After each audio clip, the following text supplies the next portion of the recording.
Welcome to Inksights, a publishing podcast giving you important insights into the publishing industry. This is Lily. Mira. And Amy. We've got less than 2 months until the British Book Awards, aka the Nibbies, on the 13th of May, and we're super excited to talk about some of the marketing campaigns shortlisted for Marketing Strategy of the Year award. So we're going to quickly list all of the campaigns before we talk about our personal favorites. First off, we have Impossible Creatures by Catherine Rundle, which was published by Bloomsbury, and the campaign was run by Alicia Bonser and Sophie Rosewell. We have Faber's The Orange and Other Poems by Wendy Cope, with the campaign run by Sophie Clark, Imogen Whiteley, and Katie Hall, and Penguin Random House with the Murky Books Literature Festival run by Rebecca Eichen. We also have the campaign run by Lydia Weigel and Cameron Watson and Olivia Marsden. Fourth State's really good actually by Monica Heisey. Next we have in the shortlist from Simon & Schuster, The Woman in Me by Britney Spears, marketed by Hayley McMullen, Genevieve Barrett and Rich Vliestra. Next, Vintage Tomorrow and Tomorrow and Tomorrow by Gabrielle Zavin, run by Katrina Norvin, Helia Daryani and Amelia Rush. Finally, we have the campaigns from the Borough Press for Yellowface by Rebecca F. Kwong, run by Abby Salter, Sian Richmond and Emily Merrill. Then the marketing of Ebury's Board of Lunch, the Healthy Air Fryer Cookbook by Nathan Anthony, run by Demeter Scanlon. And finally, the campaign for Fourth Wing by Rebecca Yaros from Piatkus, run by Laura Val, Katie Brigden, Gemma Shelley and Alex Cooper. Make sure to check out all of these campaigns and the incredible people behind them. So I will begin by talking about the incredible campaign for Yellowface by the Borough Press. As I've mentioned before, this was run by Sian Richmond, Abby Salter and Emily Merrill. So Yellowface has been shortlisted for the Fiction Awards at the Nibbies, and the campaign really utilised an iconic image and key tagline that they spread over the maximum amount of space, focusing on exposure of the campaign. So the tagline was, "This is one hell of a story, it's just not hers to tell," which encapsulates the final themes while being really intriguing and drawing readers in. And the design of both the hardback and the proofs cleverly focused on just this tagline, including all description of the story within the inside corner cover of the jacket and limiting the number of quotes on the cover around it. That iconic image with a yellow face with eyes looking to the side also brings in the themes of mystery and secrecy around the book, while again not giving anything away. And as aforementioned, they really went for exposure with this campaign. So from traditional marketing, I saw it in billboards all the way up in Manchester, to marketing it to the trade with a massive poster at LBF, and online and social media marketing, again, utilising that excellent image and turning it into a GIF with the pupils of the eyes moving side to side. They have continued this brilliant marketing with the paperback campaign, which smartly ties in Rebecca F. Kwang's next book, Catabasis, which will be coming out from Harper Voyager next year. Again, for the paperback tagline, they've limited the cover design, only including a few sparing quotes to not overwhelm that single image and to ensure recognizability for consumers. And by intriguing readers with the possibility of having a chapter of Kwang's next book, they're again drawing people in for the next campaign to ensure their future success. I also really admired the range of different special editions that were offered to really kind of emphasize the idea of collectability and focus on the themes of the novel. Illumicrate unusually chose this as a special edition, which, as I was saying, is unusual because it's a literary thriller. And their edition was also very beautiful for the way it represented the themes of the novel, including the original cover of the book that was stolen from Athena Liu by Juniper Song. Another important key part of the campaign that was really well done was the publicity. So Rebecca F. Kwong is incredible on social media, and she's a really great, intelligent, engaging speaker. And they utilized that with a tour of different events across the UK and the US. In the UK in particular, she was interviewed by a series of Chinese authors who also had new debut novels. And the campaign worked very cleverly on the fact that even though she's not a debut, she's still a very new, exciting author. And they exploited the fact that she was crossing over into a new genre. So she was still appealing to and finding new readers. I also, as a bookseller, really appreciated the beautiful point of sale materials that they utilized to, again, draw in consumers which they are continuing with their paperback campaign with things such as a new line of tote bags with another tagline on it. The old line of tote bags said may contain stolen books, and these were given an air of exclusivity. The new taglines say contains one hell of a story, and they will also be handing out branded pencils and, as aforementioned, bunting to help people decorate the shop. Yeah. Oh, sorry to interrupt. Because I No. remember in class, like we learned like how like it's interesting you mentioned like how heavy they went on the advertising for the hardback. And like we talked in class about how like with marketing campaigns, they tend to focus most of the advertising on the paperback. So I wonder if they're gonna go even heavier with the advertising or like maybe do a different approach.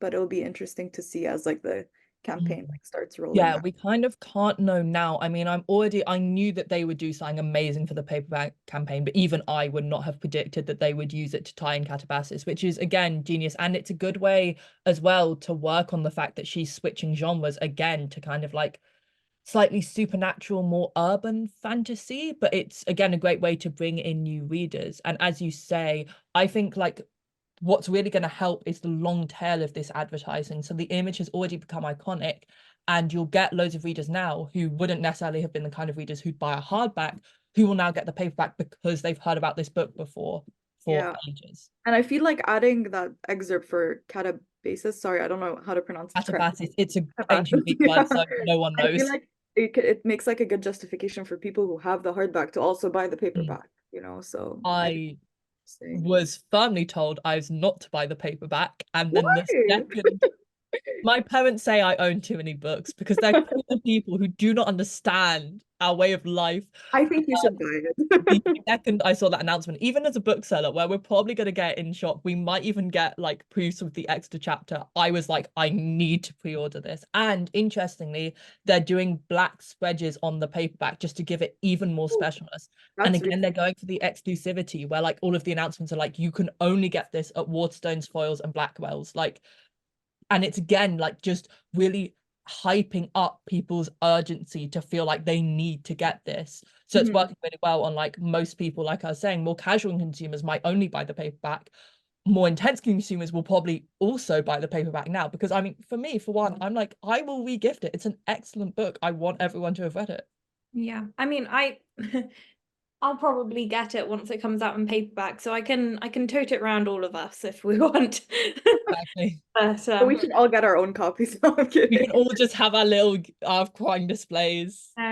if we have a sustainability week, we're going to rue all of these comments. God, no. I want to promise that we will use these books carefully and well. No wastage was done with any Arf book. Oh, speaking of like RF Kuang though, I feel like she always has a really good marketing campaign backing her. Like I think Babel was also really well done. Like I remember the window displays particularly like hooking me in. I loved the image that they had, you know, of Babel. It was Yeah, great. they again, that was like a genius cover. I mean, we'll get onto this with what you're talking about next, but it was both the cover for Yellowface and the one for Babel/Babel were really genius for really like utilizing the contents of the book in a way that the covers were very different, but both of them worked perfectly for that book. I mean, I'm really excited to see what they do for the cover for Catabasis, but it's just really good where it's like one's a very simple cover, one's a very complex one, but in both they really committed to the cover and they changed the design very cleverly from hardback to paperback with that as well. But yes, Amy, would you like to talk about Tomorrow and Tomorrow and Tomorrow? Yeah, so this is a campaign run by Katrina Norvin, Helia Deljani, and Amelia Russian for Shadow and Window. And it's a really creative campaign. It's really quite unique. I think it's already been noted for being creative. It won a Book Marketing Society Spotlight Award for creativity. This is a bit of a campaign that's seen a bit more time, so it's fully kind of developed rather than with Yellowface. There's still obviously, I mean, I'd say that with Tomorrow and Tomorrow and Tomorrow, there's still a lot more to go, but they have had their hardback and their paperback release, which is quite interesting. So the campaign has started in 2022 with the hardback release. And it had some very unique approaches. So they really wanted to engage with the sort of nostalgia and the gaming and the kind of really really kind of gaming culture within the book. So they had a really interesting approach with having a dedicated website which had an avatar generator and just general information on there. And so that was unveiled in before the release of the hardback. So people kind of really got the online excitement and stuff, and it was shared by the author quite well on her platforms, and they had a dedicated hashtag. Lily? Yeah, I also want to say, just from a bookseller point of view, again, really cleverly, they included a barcode to access that website on the back of hardbacks and on point of sale materials like bookmarks. So it's a way where it's like they used both the social media side and the physical side to draw people in. Sorry, go ahead. Yeah, so on that note, they also, booksellers massively contributed to the pre-release excitement, because they had a first look at the Waterstones exclusive edition all the way in April 2022, which had, you know, signatures, sprayed edges, exclusive end papers, all the kind of classic drawing in materials. So the way that they kind of got the booksellers on board was also really well done. They had 2 lots of proofs sent out pre-release. The first one was all the way back in November 2021, and that was a particularly interesting special edition sort of proof, because it looked like a video game case, and you kind of slid the book out of this sort of nostalgic case set video game thing. It's a bit pre my time, as you can tell, but it definitely really worked, and like obviously got the internet really in on the whole campaign, because people were like, oh, look at this is incredible. They've really kind of put a lot of effort, and it's another one where they've really thought about the external look of things, connecting to the content of the book. And the second wave of proofs was also very interesting. It was really holographic. It wasn't quite as interesting as the previous lot of proofs, but it was nice. It was holographic. It was one of those things where you can hold it up and you can tilt it in the sun and it looks really interesting. So it was very, you know, clearly really really successful. They also had, with these proof copies, they were sent to a lot of other really notable online presences and authors, including John Green, who massively kind of commended the book. They were quite clever in who they sent this to, but they was quickly announced as the BBC Radio 2 Book of the Summer, and it was also Bookshop.org's July Book of the Month, and both of these awards came with support from those platforms, which really helped. So there was some bundling and some interviews that came into it. And there was also a lot of campaigns and collaborations with Book Bar and Yard Sale Pizza. I would love to find out more about that, but it wasn't too much online. But and also really interestingly, Waterstone's London Piccadilly branch hosted an arcade game based on the book from for a week from publication. I think it might have made it might have come back at some point as well, rather recently. I vaguely remember seeing something about it being there again, which is quite cool. And of course, there was a book tour in 2022, and then it received many awards over the Christmas period, which helped continue the sales. And then that was when the marketing really stepped up in 2023 with the paperback release. A really unique thing that I haven't seen other kind of pan campaigns do. They had a cover reveal of the paperback with like this scratch card sort of thing, and so it had booksellers getting these scratch cards and they were scratching off the film and then showing everyone this is the new cover. And so it really helped engage the booksellers particularly, but also online presence again, which meant that when it came out in paperback, there were some really large scale displays. So there was a Hokusei banner in Charing Cross foils from the 3rd of July. And then there was also a wave painted on the front doors of Waterstones Newbury from the release date, which was absolutely brilliant. Lee? Waterstones Tottenham Court Road had the same wave painting. It was really beautiful to see. Yeah, that's a good another good example of how the cover has become really iconic, and it was a really good use of cover design, because I think the wave that they've kind of put on there. It's really, I mean, it's quite iconic generally, but it's one that you can put on any promotional material and people will be like, oh, that's really attention grabbing, that's really iconic, that's something that we want to put up because it looks good.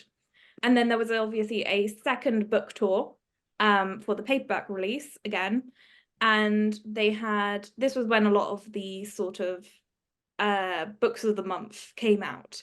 So you had Waterstone's Fiction Book of the Month and Foyle's Book of the Month, and also W.H. Smith named it their Travel Book of the Month in July, which helped with sales in the way that they marketed it in train stations. So they had some kind of boards up for in train stations for it during that sort of campaign section. Gabrielle Zevin was also invited onto the Jimmy Fallon's Tonight Show on the 15th of August, which is pretty high profile. The reason for this was also going all the way back to the release, because Jimmy Fallon made it his Jimmy Fallon's book club. It became their first book of the book club or something like that. And Jimmy Fallon did a quick thing online about how it really kind of connected to him with like nostalgia and the gaming. And so it's clearly the content of the book really worked in the nostalgia point of view, and then the campaign helped highlight that nostalgia. But yeah, as I said earlier, it's still ongoing, this campaign. Across the winter period, Vintage also released a winter version of the title, which was quite interesting. So it was another like book cover that you could get. You have the summer edition, you have the winter edition, you have the special editions. There was a lot of different editions. And yeah, so also they had a Christmas bauble that was released at that time as well. So that was just a little fun one. And they had some bookmarks at that time, as we mentioned earlier.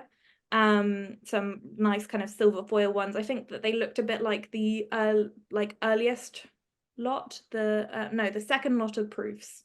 And yeah, the festive items, they worked. And yeah, so they also had a bookseller competition with themed jumpers being awarded over Christmas. Did you miss out on that by any chance, Lily?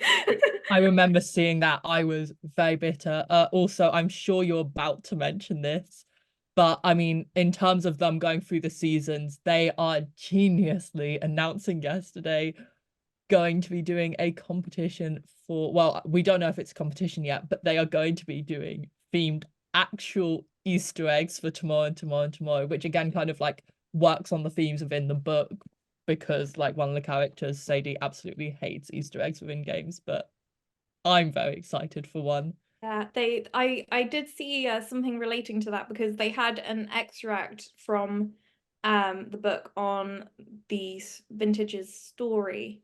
And I think it was just Sadie hating on Easter. So that was I very much doubt that the author actually put it in for that reason, but it was marketing gold, because they can bring it back now and they can be like, look, still relevant. So I think that it's a really clever and innovative marketing campaign that clearly was very effective, and it's very interesting to look at because you can see the whole development of it. And yeah, I look forward to seeing what they do next, because I'm guessing if they manage to get this award, they're probably most definitely going to capitalize off of it a bit more. So we'll see a bit more of the campaign if they end up winning. And you had a very different genre of books, Mira. What did Impossible Creatures do? Oh yeah, if anyone ask anyone, all last year I just talked about Impossible Creatures. It was my absolute favorite campaign and book and everything. You're the reason I finally read it, so thank you for that. I loved it. And you are also the reason why I recommended it to my mum to buy for her goddaughter, who apparently really loved it, and also why I have now got a signed copy of it.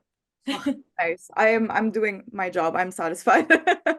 So yeah, Impossible Creatures was run by Alicia Bonzer and Sophie Rosewell for Bloomsbury Children's Books, and the book I'm sure you've seen everywhere if you've entered a Waterstones in September or December, even now. It won Waterstone's Book of the Year last year. It won the Foyle's Children's Book of the Year, and the campaign itself also won at the Book Marketing Society for a children's campaign in the second quarter in 2023. And of course, the book is also shortlisted in children's fiction and on audiobooks in the Nibbies. So one of the things I absolutely loved about the campaign was how visually immersive and interactive it was. Like you would, anywhere you go and you look, it really activated the consumer or the reader's imagination and evoked a sense of adventure, which was the main tagline for the book. It basically invited the reader to join them on an adventure. The campaign itself really benefited from a lot of pre-release hype, both in marketing for the trade as well as on social media. So in terms of trade marketing, Waterstones and Foyles were really heavily involved in the process of marketing the book. And particularly at the London Book Fair, Bloomsbury had huge, their entire stand was covered in Impossible Creatures, the cover, and it had such amazing taglines. I have it brought up here. One of them was "There's a place where all the wildest stories began," which really it doesn't reveal much, but it gets you really excited to learn more about the story and the book itself. There was also the book launch, which was actually hosted in the Natural History Museum, where a bunch of booksellers, publicity people, press people, editors, just people from the industry coming in and celebrating the launch of the book. And there was even, I don't know if any of you know Charles Dance, who played Tywin Lannister in Game of Thrones. He even went up and read a chapter from the book at the book launch, and it was talked about everywhere. And even Thomas Brodie Sangster was there. It was a filled event, and there was a dress code. And yeah, Amy. How did they get all these actors in? Well, where was I the know that connection? Thomas Brodie Sangster, I think his wife is an author, so I think that's why he was there. I don't know why Charles Dance was there, but his reading of the chapter was quite amazing. I saw some clips on social media. I would Sangster's wife or wife to be is Tallulah Wiley, so not an author. But maybe one of them reads the audiobook because that won awards. Oh, that's true. That could be it. I'm not 100% sure. I would kill to know the behind the scenes of how they got invited. If I had Yeah, seen email transcripts and the conversations that happened to have that happen, I would be super interested. But also definitely a massive plus to their campaign. How did they get them into that? The That's Natural History Museum is crazy also. Yeah. yeah, that's Because the great. whole I mean, book is about big beasts budget. and everything. So it was really everything was thought into in the campaign. And the dress code, I'm pretty sure Randall posted this on her Instagram, was to wear sparkles because to sparkle like a dragon. I was like, that's genius. Mhm. But yeah, so it was really supported by a huge book launch, which also started a lot of hype in terms of trade marketing. Catherine Rundle also attended the Booksellers Children's Conference as a keynote speaker, and part of the campaign was really positioning her as an advocate for writing really complex children's books and not to downplay children's books. And a lot of that was weaved into the campaign all throughout.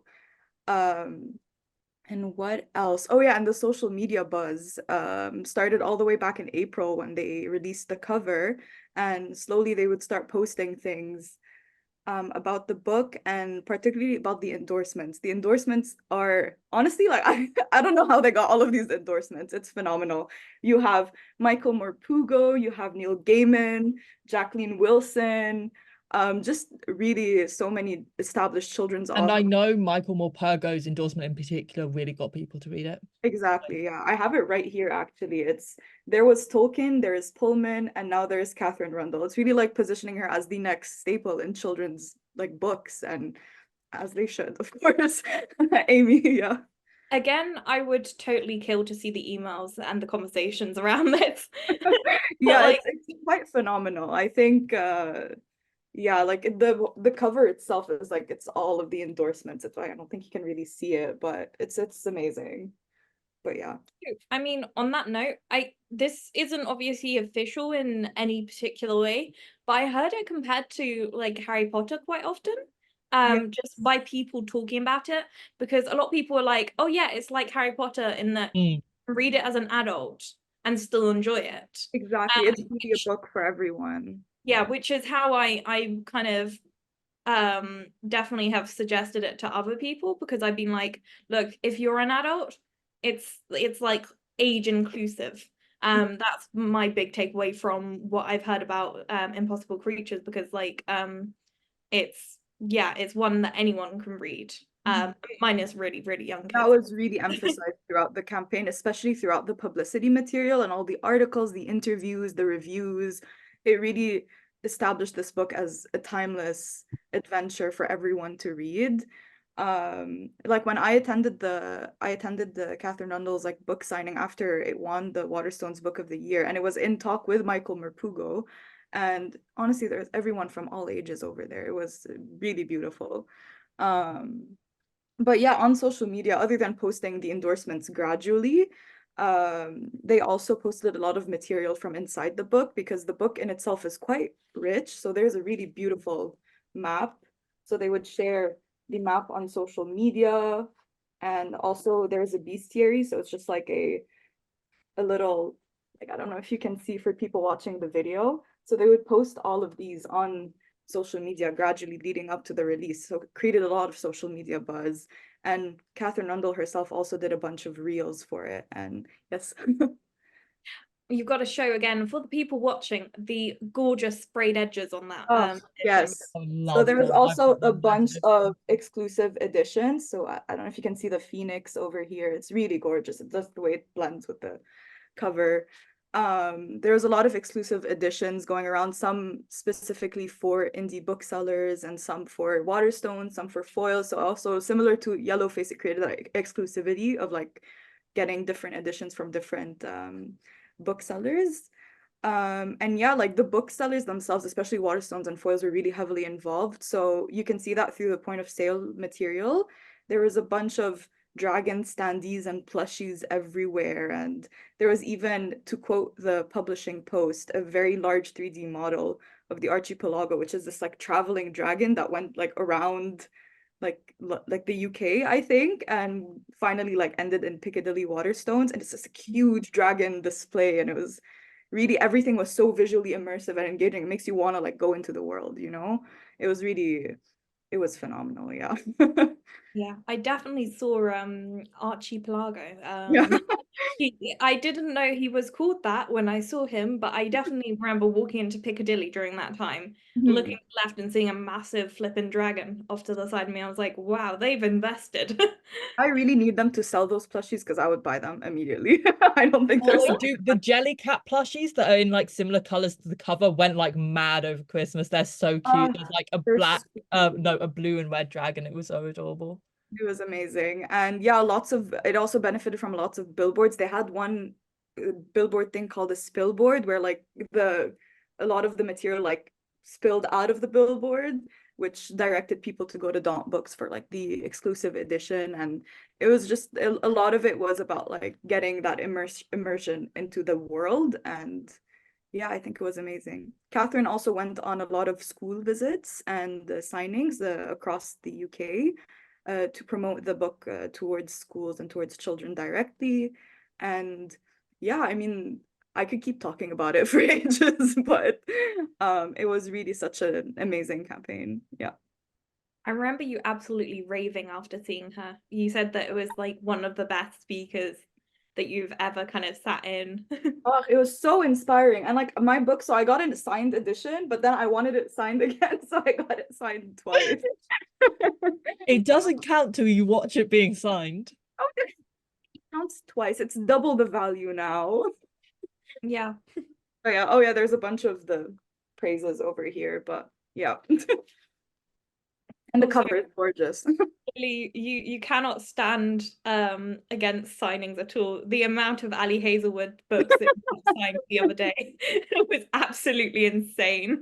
Oh my God, yeah, the amount of Ali Hazelwood books Lily brought with her to the signing. Double sign, triple sign. It was a problem. I was like spreading them out across my floor, being like, how do I have so many? Oh, but yeah, that was my favorite campaign of last year. I'm really looking forward to what they're going to be doing for the paperback in the future and for the second book, because it is a trilogy, so I'm really excited.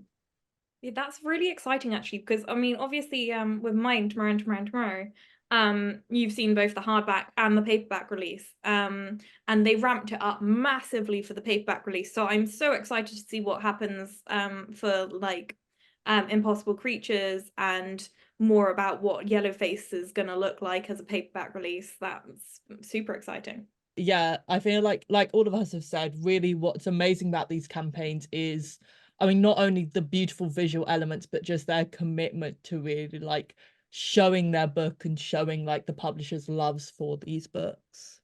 And I also everyone, please check out all the other campaigns that are not shortlisted because they really are phenomenal. Mm. Yeah, I also think that with the ones that we picked out, it's very interesting how they've interacted with the new kind of social media side of things with marketing. They've really kind of packed in the creativity, things that are really shareable. They've really kind of stepped it up in terms of the digital as well as offline. Um, and we're definitely going to be seeing more creative and interesting campaigns. And as we just said, check out the other ones that we haven't discussed because they're all incredibly brilliant. And like I think with social media as well, it's important to differentiate like what books will work for social media marketing and what won't. So even like Impossible Creatures, there was a lot of social media, but the big emphasis was on the traditional marketing and involving the booksellers, the point of sale material. That's what really made the book work. So it's good to like use like social media as a tool and like use it differently for every like different campaign.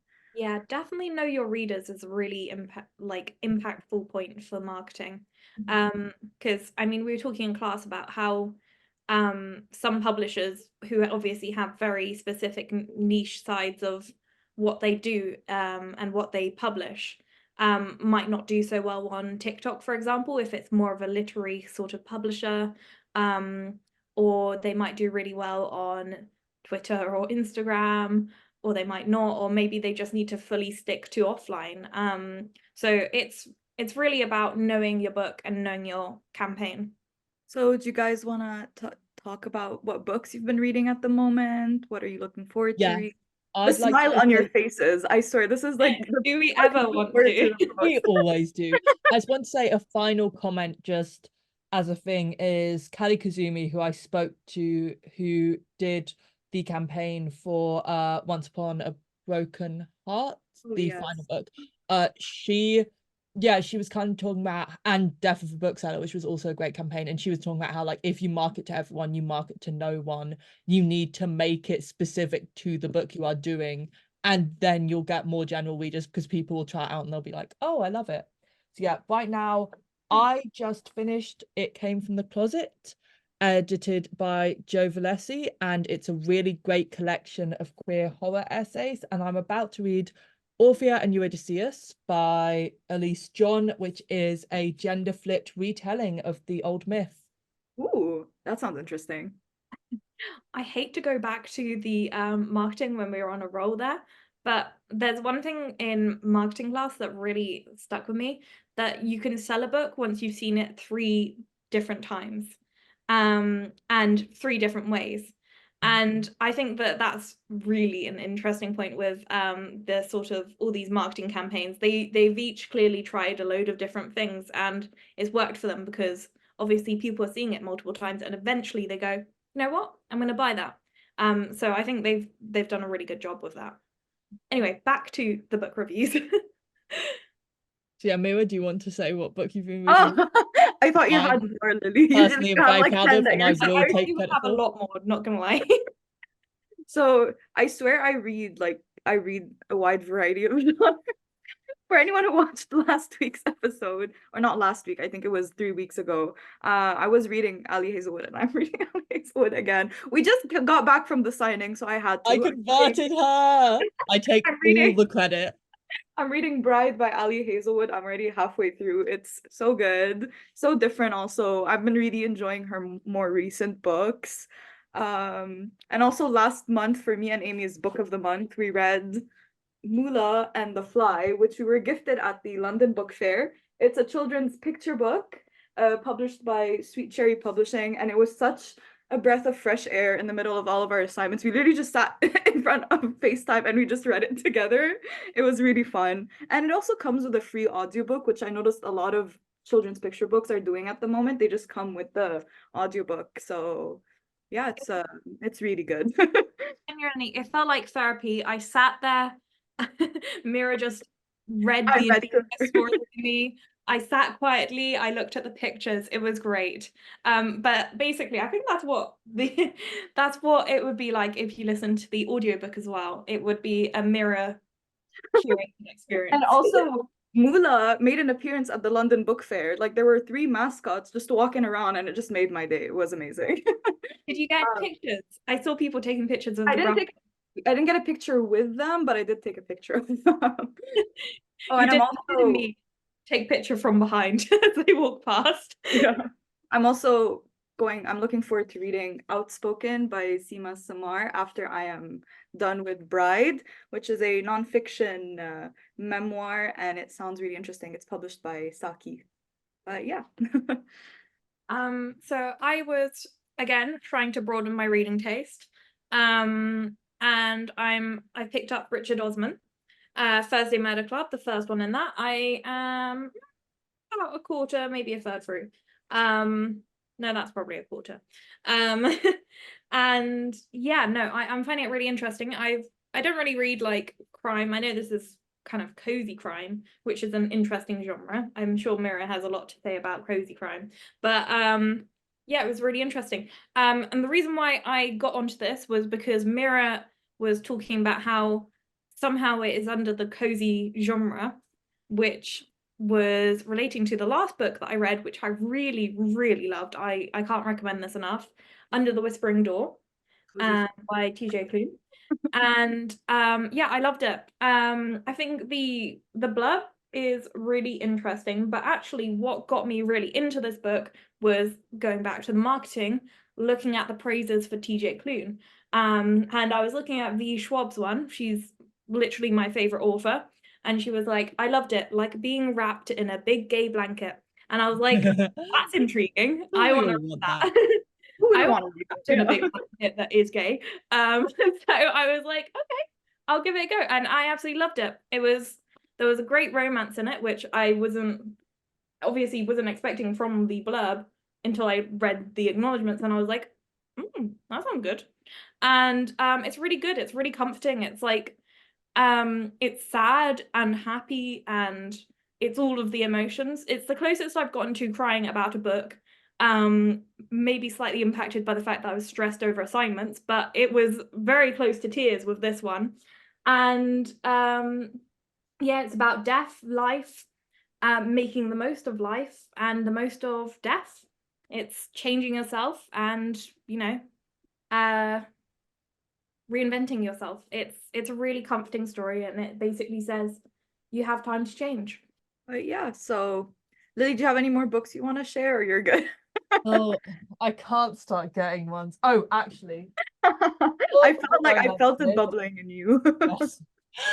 On the romance list, I'm really excited to read this next just because Talia Hibbert is this great British romance author, and I just love the really great, sweet way she writes her characters. So yeah, that from me. But aside from that, no. Okay. Well, yeah, thank you for listening to this episode on marketing, and please let us know any marketing campaigns that you thought were really standing out in 2023. And next week we'll be joined by Noel Murphy from Ganta to talk about his career in marketing. And see you then.